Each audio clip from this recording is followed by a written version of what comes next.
So JJ, can you explain to us a little bit bridge loan about bridge loans? Yep.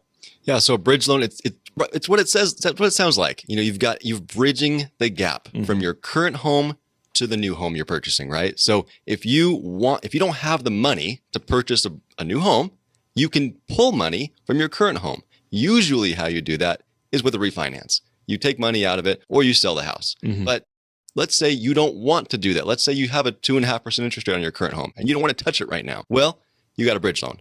And that's going to allow you to pull money out from the equity of that home without having to worry about selling first. It's a great way to bridge that gap. Sell before you buy. Sell before you buy. Or buy before you sell.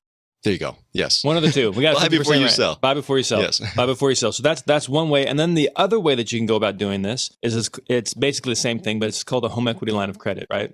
Yeah. And sometimes there are costs that come along with bridge loans. So I sometimes will recommend a home equity line of credit, otherwise known as a HELOC, which you can then take money out of your current home at the same kind of situation. You don't have to touch your first mortgage, but this HELOC there's no points or anything associated with it. It's a much lower cost type of loan. So a lot of people like this process better, but I'd love to go over the different options with the client.